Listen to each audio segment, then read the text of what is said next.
O universo não é incompreensível, tá certo? Mas também não é totalmente administrável. Né? Então, você permanecer fiel, vamos dizer, à ordem objetiva, ainda que você não a conheça. Você não precisa saber nada a respeito dela, basta você saber que ela existe. E isto é o que você percebe, vamos dizer, na experiência que nós falamos da presença do ser. Essa experiência, ela basta, por exemplo, você tirar de uma vez por todas a ilusão de que a sua mente ordena os dados do exterior. A sua mente, se ela for privada da presença do universo objetivo, inclusive do universo físico, durante uma única fração de segundo, ela se desmantela. Por exemplo, vocês sabem o que acontece com os experimentos de privação sensorial. Você prende um sujeito dentro de um lugar onde não chega som, não chega luz, tá certo? E onde não basta privar de luz e som durante X tempo. A cabeça do sujeito esfarela. Basta essa experiência para você entender. A sua mente não ordena nada. Nada, nada, nada, nada, nada, nada, nada. A sua mente se organiza a si própria a partir de padrões que lhe chegam do exterior, que lhe chegam do universo efetivamente existente, da ordem do ser, como já dizia Platão e Aristóteles. Existe a ordem do ser e nós podemos recebê-la, percebê-la, recebê-la e nos amoldarmos a ela. Tá certo? Se você permanecer fiel a isso, parcelas dessa ordem vão se revelando a você na medida das suas necessidades. Quando, por exemplo, Stephen Hawking, ele diz o seguinte: o nosso propósito é obter uma descrição completa do universo existente. Ele está absolutamente louco. O que significa uma descrição completa? No instante que você terminou a sua descrição, param de acontecer coisas.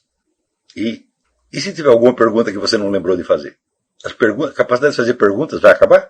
Quer dizer, a descrição completa significa assim, a resposta universal a todas as perguntas. Nenhuma pergunta mais é concebível.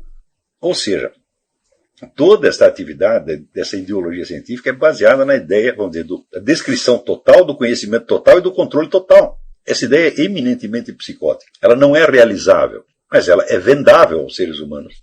E ela pode exercer fascínio e terror sobre as pessoas. Se você se deixa fascinar ou aterrorizar por ela, você é mais um trouxa. E essas pretensões, como Stephen Hawking ou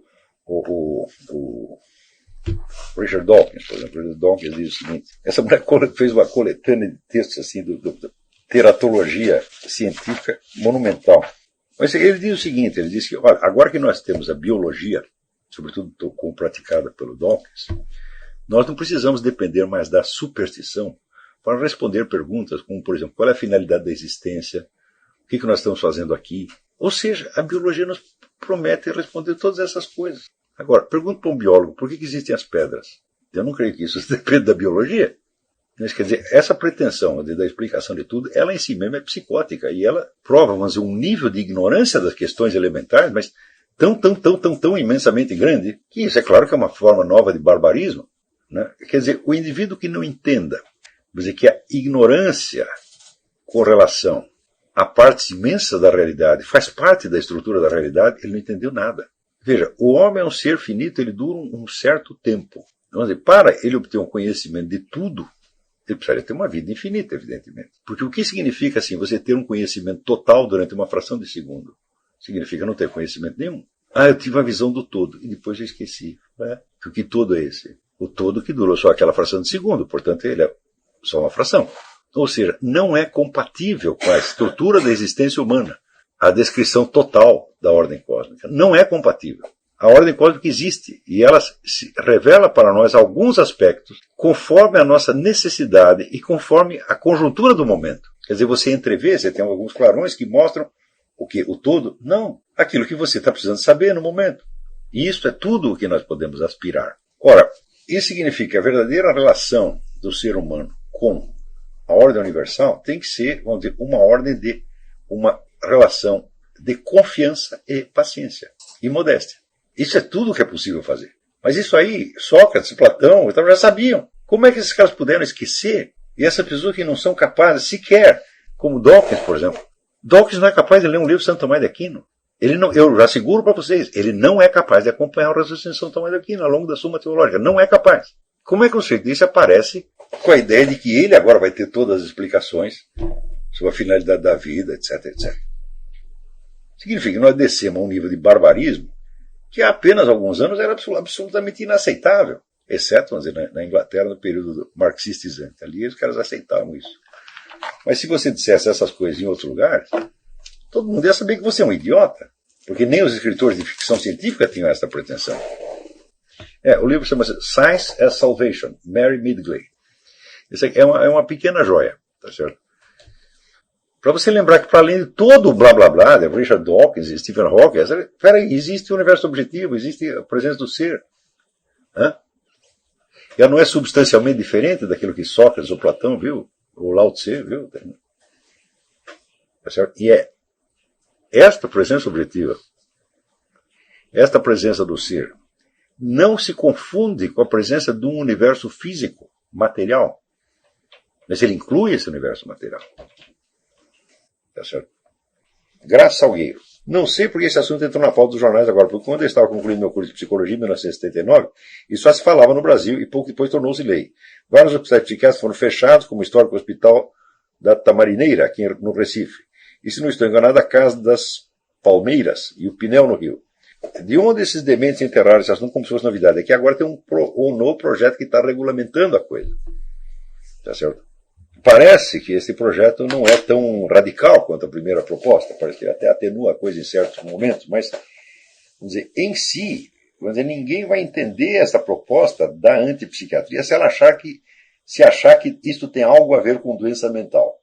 A antipsiquiatria não é uma psiquiatria, a antipsiquiatria não é uma teoria científica, a antipsiquiatria é um truque estratégico, certo? Existe uma diferença muito grande entre isto e uma teoria psiquiátrica genuína.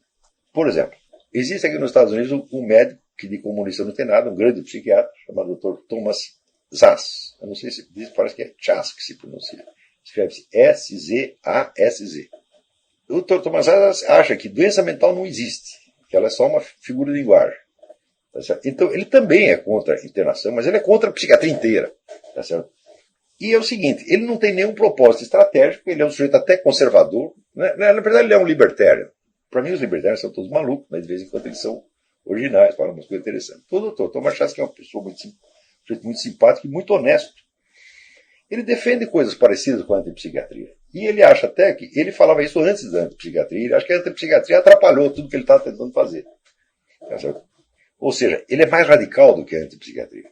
Só que é o seguinte, ele não tem nenhum propósito político nessa coisa, ele não está atendendo a nenhum interesse político por trás, então ele discute a coisa em termos objetivos de psiquiatria. Você pode concordar ou discordar com ele? Eu discordo.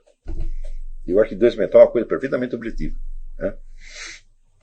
E também acho que não tem sentido você dizer que a doença mental não existe, ou que ela é uma invenção da sociedade repressiva, porque daí você está dizendo o seguinte, os doentes mentais não são loucos, quem é louco é a sociedade. Eu digo, mas se você diluiu a noção de doença mental tal como ela se aplica ao caso concreto do paciente, não é legítimo você usá-la como figura de linguagem para a sociedade inteira. Se ela não é válida no seu sentido literal, também não pode ser válida como figura de linguagem.